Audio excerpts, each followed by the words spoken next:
1804년 12월 2일, 나폴레옹 보나파르트는 프랑스 역사 최초로 황제가 되었다. 변방의 젊은 장교 나폴레옹은 어떻게 황제가 되었을까?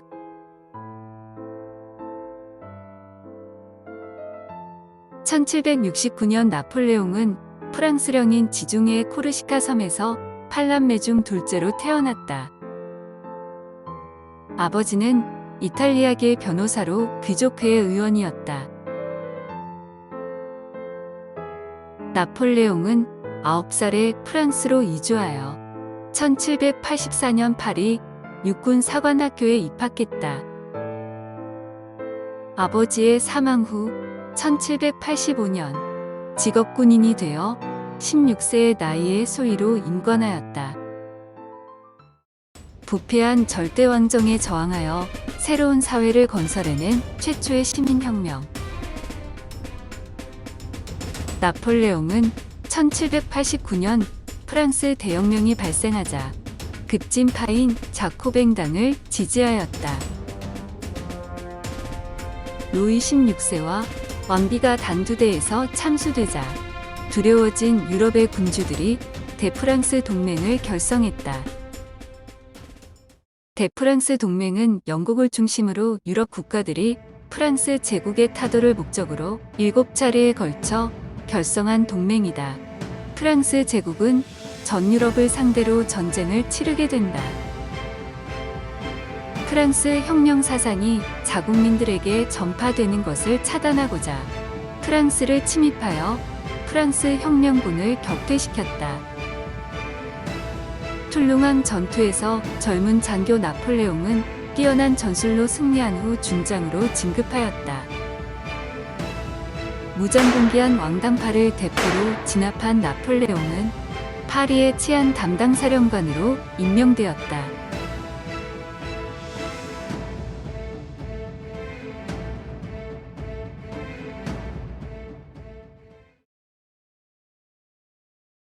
(1795년) 파티에서 조세핀을 만난 나폴레옹은 첫눈에 반해버렸다.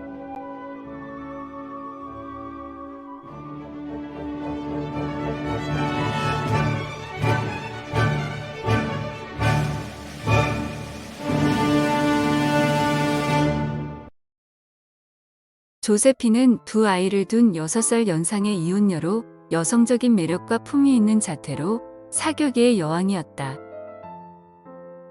혁명정부의 권력자 폴 바라스의 정부였던 조세핀은 젊은 장군 나폴레옹에게 관심이 없었다. 그러나 나폴레옹은 끊임없이 청혼을 하였다. 조세핀은 미래의 가능성을 보고 청혼을 허락하였다. 조세핀의 마음이 흔들릴까 두려운 나폴레옹은 새벽에 자고 있던 시장을 두들겨 깨워 약식 결혼하였다. 나폴레옹에게는 약혼녀 데지레 클라리가 있었는데 조세핀을 만난 후 파혼한다. 훗날 그녀는 스웨덴 왕비가 된다. 나폴레옹은 결혼 이틀 만에 이탈리아 원정을 떠났다. 전쟁터에서 조세핀을 그리워하는 편지를 자주 보냈다. 사랑하는 조세핀, 당신은 내게 있어 가장 소중한 존재입니다.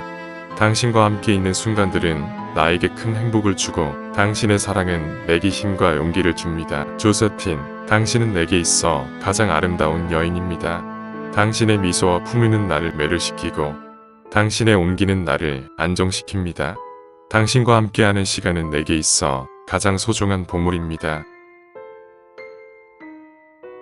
나폴레옹을 사랑하지 않았던 조세핀은 답장을 보내지 않았고 미모의 연하남과 애정 행각을 버렸다.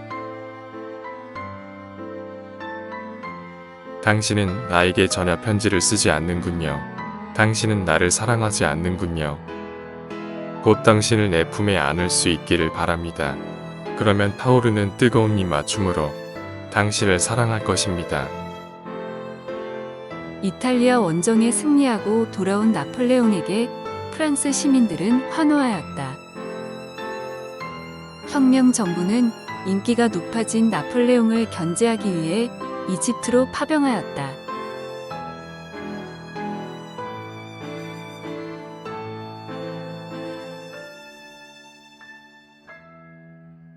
나폴레옹은 이집트 원정하던 중에 조세핀과 기병대위의 불륜 소식을 듣고 경노하여 이혼을 결심한다.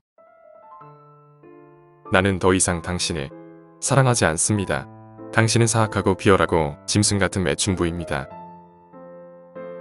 조세핀이 눈물로 용서를 구한다. 나폴레옹의 뜨겁던 마음은 서서히 차가워져 갔다. 이집트에서 돌아온 나폴레옹은 군사 쿠데타를 일으켜 저항하는 의회를 해산한 후 제1통령이 되었다. 1800년 험준한 알프스를 넘어가 마렌고 전투에서 오스트리아에게 승리하였다.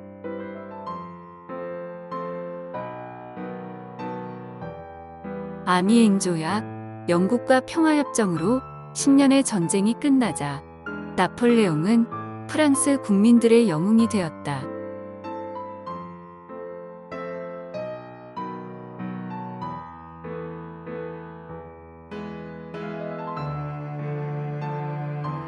새벽까지 국민을 위하여 일을 하고 있는 나폴레옹을 홍보하고 있다. 국민의 지지를 받은 나폴레옹은 프랑스 최초로 황제에 즉위한다. 나폴레옹은 역대 프랑스 왕들이 전통적으로 즉위식을 치른 랭스 대성당을 거부하고 노트르담 대성당을 즉위식 장소로 선택하였다. 부패한 부르봉 왕조를 계승하는 군주가 아닌 위대한 로마 제국의 대를 이은 후손임을 과시하기 위해서였다.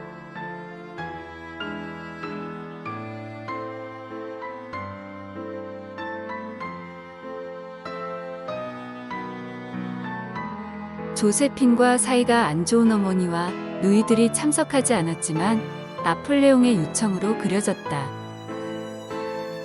교황 비오 7세는 왕관을 씌워주기 위해서 즉위식에 참석했으나 나폴레옹이 직접 왕관을 써 손을 들어 축복하고 있다. 황후가 된 조세핀에게 나폴레옹이 화려한 왕관을 씌워주고 있다. 나폴레옹을 민중의 영웅으로 지지하던 베토벤은 교향곡 제3번을 보나파르트라고 명명했다.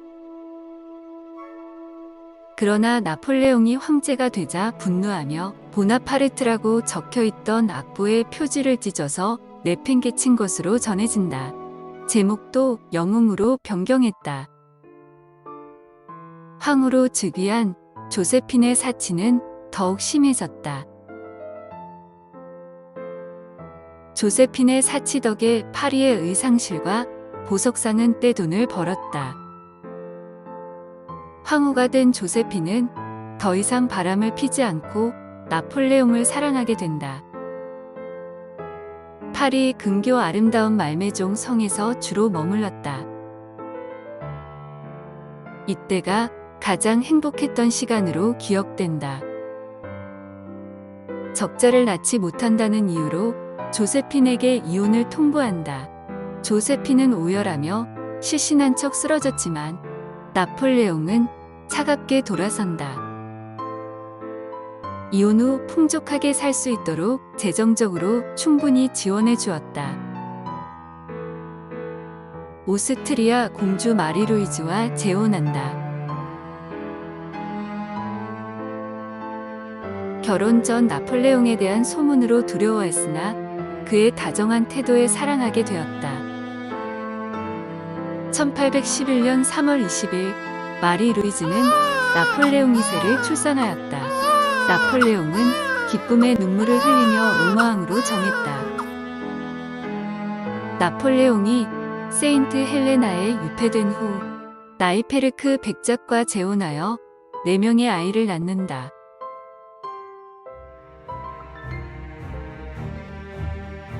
트라팔가 해전에서 넬슨이 지휘하는 영국 해군이 프랑스 스페인 연합 함대를 격파하였다. 교전 중 넬슨은 전사하였다. 신이여 감사합니다. 나는 임무를 완수했습니다. 오늘날 체코 지역에서 벌어진 아우스터리츠 전투에서 러시아 오스트리아 연합군에게 대승을 거뒀다. 승리를 기념하기 위해 개선문을 세웠다. 대륙봉쇄령. 나폴레옹은 유럽 국가들에게 영국과의 무역을 금지하여 동맹국들의 반발을 일으켰다. 대륙봉쇄령을 위반한 포르투갈 침공 및 스페인 점령으로 이베리아 반도에서는 독립전쟁이 일어났다.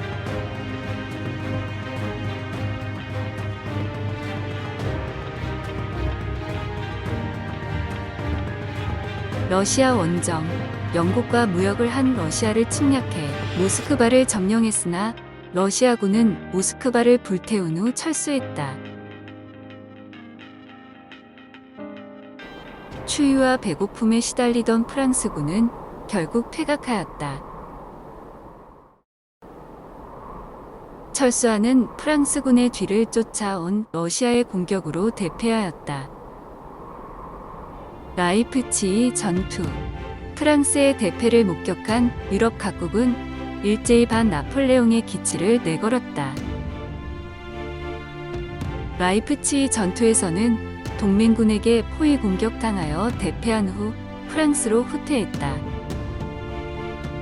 퐁텐블로 조약으로 나폴레옹은 엘바 섬으로 유폐됐다. 루이 18세가 파리에 입성하여 프랑스는 왕정복고가 이루어졌다. 엘바섬을 탈출한 나폴레옹은 100일 동안 다시 프랑스를 통치했다. 워털루 전투에서 영국과 프로이센의 연합 공격으로 패하여 나폴레옹의 100일 천하가 막을 내렸다. 세인트 헬레나 섬에 유폐된 나폴레옹은 방대한 회상록을 남겼다.